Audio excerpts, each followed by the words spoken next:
પોરબંદરમાં કેટલાક વર્ષોથી રાજીવનગર જેવા વિસ્તારોમાં રોડ, રસ્તા, લાઇટ, પાણી જેવી સમસ્યાઓ લીધે મુશ્કેલમાં છે. 2024ના વરસાદમાં રાજીવનગર પાણી ડૂબ થયું હતું અને કામ ચાલુ કર્યું તો લોકોએ આવી ભ્રષ્ટાચારની નીતિએ કામ ચાલુ કર્યું તેવા દ્રશ્ય જોવા મળ્યા.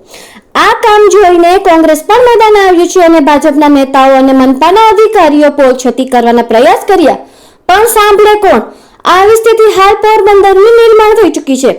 હાલ તો આ બધા વિરોધ અને આવનારા સમયમાં આ મનપાની ચૂંટણીમાં ભાજપ પોતાની સત્તા સર કરવાની ફિરાકમાં છે, જેના ભાગરૂપે રવિવારે ભાજપ કાર્યાલય ખાતે ધારાસભ્ય અર્જુન મોઢવાડિયાએ લોક દરબાર બોલાવ્યો અને પ્રજાના પ્રશ્ન સાંભળવાનું શરૂ કર્યું અને લોક સમસ્યા અને ફરિયાદના તાત્કાલિક નિકાલ થશે તેવું લોકોને આશ્વાસન પણ આપ્યું છે. પણ આ બાબત રાજકીય લોલીપોપ છે કે શું? મનપાની ચૂંટણી આવે છે એટલે નેતાઓ મેદાને ઉતરે છે, આવી ક્યાંક પણ ચર્ચા. અર્જુનભાઈ, આપણે લોકોની શું રજૂઆતો હતી ને આપણા તરફથી મનપાને શું સૂચના આપવામાં આવે છે રજૂઆતો નિરાકરણ માટે? આજે મારા પોરબંદર મત વિસ્તારના નાગરિકો માટે એક ઓપન હાઉસ હતું અને એમાં ગ્રામ્ય વિસ્તારના અને શહેરી વિસ્તારના લોકોએ પોતપોતાના વિસ્તારની અંદર જે સમસ્યાઓ હતી એ રજૂ કરી.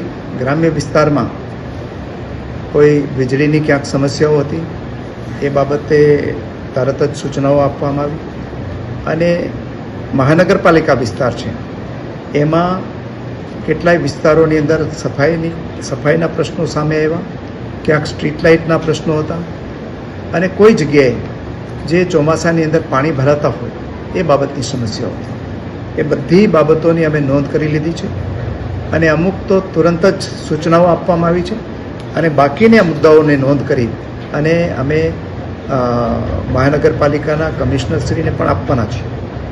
એ ઉપરાંત આવતીકાલે જ અમારા જે પૂર્વ કાઉન્સિલરો છે પોરબંદરના અને બીજા પક્ષના જે હોદ્દેદારો છે એમની સાથે ઝોનવાર કમિશનરની મિટિંગ છે, તો એની અંદર પણ આ જે બધા પ્રશ્નો છે એ ત્યાં મૂકવામાં આવશે અને જે કંઈ પ્રશ્નો હશે એના તાત્કાલિક ઉકેલ લાવવામાં આવશે. જ્યાં સુધી પીવાના પાણી અને ગટર વ્યવસ્થાના પ્રશ્નો છે એમાં પીવાના પાણી માટે પોરબંદરની 108 કરોડ રૂપિયાની યોજના મંજૂર થવાના તબક્કામાં છે. એ મંજૂર થશે એટલે આખું નેટવર્ક મજબૂતીકરણ થવાનું છે અને ભૂગર્ભ ગટરને લાગે વળગે છે ત્યાં સુધી અત્યારે ખાપટ વિસ્તારનું લગભગ 85-90% કામ પૂર્ણ થયું છે. એટલે બાકીનું કામ છે એ દિવાળી પછી તરત જ પૂરું કરીને એ પછી જે ખાપટ વિસ્તાર છે આખો અને એમાં પણ રાજીવનગર ને ધરમપુરનો વિસ્તાર આવી જાય છે, જે સામાન્ય રીતે મારા વિધાનસભા ક્ષેત્રમાં આવતું નથી, ધરમપુરનો ભાગ છે, છતાં પણ એ લોકોને આજે સાંભળીને એમના વિસ્તારમાં ભૂગર્ભ ગટરનું કામ પૂર્ણ થાય પછી દિવાળી પછી એમના રસ્તાઓનું કામ પણ તુરંત હાથમાં લેવામાં આવવાનું છે. અને જે વિસ્તારો હવે ભૂગર્ભ ગટરથી બાકી રહી ગયા છે એ અને જે નવા વિસ્તારો ભળ્યા છે બધાનું આપણે ભૂગર્ભ ગટરના ફેઝ 2નું કામ, સર્વેનું કામ ચાલુ થયું છે અને એ પણ સર્વે અને એસ્ટિમેટ બન્યા પછી એ ફેઝ 2નું કામ પણ હાથ ધરવામાં આવશે અને ભૂગર્ભ ગટરનું ને પીવાના પાણીની યોજનાઓ પૂરી થાય એ પછી બાકીના વિસ્તારોના જે રસ્તાઓના કામો છે એ પણ હાથ ધરવામાં આવશે. અર્જુનભાઈ, રસ્તાના લેવલિંગના પ્રશ્નો ઘણા બધા છે, એની કઈ સૂચના વિશેષ આપવામાં આવશે? નહીં, હવે તો જ્યાં સુધી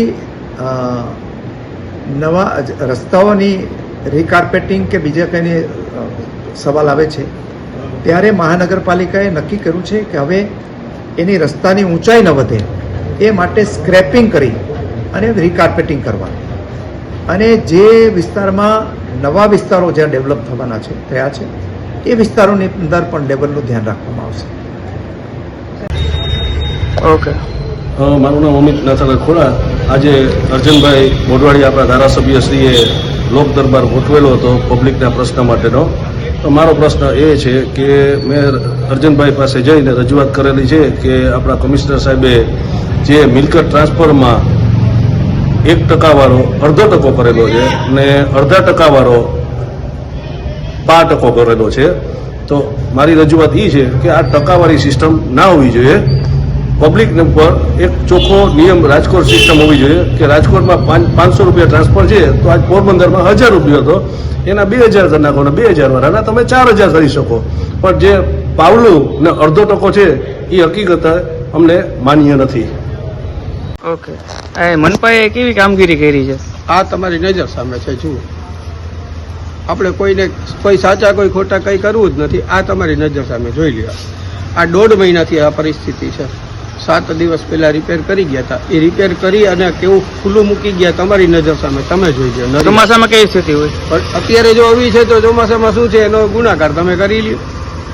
હું નથી ભાજપનું કહેતો, નથી કોંગ્રેસનું, જેનું પણ જે કોઈ પણનું તમે કંઈ સારું કરો છો તો એ કરો ને સાહેબ, ભાજપ હોય કે કોંગ્રેસ, કોઈનું સારું થતું હોય. અહીંના રાહદારીઓ કેવી પરિસ્થિતિમાંથી નીકળે છે તમે જુઓ. ઉષાબેનને બી રજૂઆત કરી હતી. ઉષાબેને તો ત્યાં સુધી કીધું કે મારી તબિયત સારી નથી, હું ઘરની બહાર નીકળી શકું એવી પોઝિશન નથી. ઓકે, અમે એમને કીધું હતું કે 5 મિનિટ અમારા હોટલા ઉપર બેસીને તમે જુઓ કે અહીંના રહેતા રાહદારીઓ નીકળે છે એની કેવી ગાથા વ્યથા છે. પણ એ કોઈ અમારું કંઈ સાંભળવા માંગતા જ નથી. હવે ખબર નથી પડતી કે અમે કંઈ એનાથી અમારાથી કંઈ ભૂલ થઈ ગઈ, એનું ખરાબ થઈ ગયું કે એને કંઈ કરવાની ઈચ્છા નથી. જો એવું હોય તો કંઈ સરકાર બદલો ને કંઈક કરાવો, કેમ કે હવે અમે કંટાળ્યા છીએ. હવે આના માટે આત્મવિલોપન તો કરાય નહીં. બરાબર છે. અને સરકાર કદાચ ઈચ્છતી હોય કે અમારા આત્મવિલોપનથી જો સરકારનું સારું થતું હોય તો અમે એ કરવા તૈયાર છીએ. અમે ખાસ કરીને રાજીવનગરની મુલાકાત એટલા માટે લેવા આવ્યા હતા કે રસ્તાઓના જે કામો થયા એમાં મેટલિંગ વર્ક મોટા ભાગનું હતું. 1,36,00,000 જેવા ટેન્ડરો બહાર પાડીને મેટલિંગ વર્ક જે કરવામાં આવ્યું છે એમાં જોવા મળે છે કે મુખ્ય માર્ગો છે ત્યાં ખાલી મેટલિંગ વર્ક થયું છે ને એમાં જે ઉપર લેવલિંગ કે રૂલિંગ કરવાનું હોય એ અત્યારે અમે આવીને રાજીવનગરના એરિયામાં ઊભા છે એ ક્યાંય દેખાતું નથી. અને આમાં જો 1.5 ઇંચ પણ વરસાદ થશે તો રાજીવનગરની જે પરિસ્થિતિ અઠવાડિયા પહેલા હતી, જે આ મેટલિંગ કર્યા પહેલા હતી, એ જ પરિસ્થિતિ પાછી રાજીવનગરની થઈ જવાની છે. અને અંદરના જેટલા એરિયા છે એમાં પીળો જે ડટ આવે છે, લાઇમસ્ટોન જેવો ડટ આવે છે, એ ડટ નાખવામાં આવેલો છે. અને મુખ્ય માર્ગો છે એમાં WBM જે મેટલિંગ જેને કહેવાય છે એ મેટલ નાખવામાં આવેલી છે.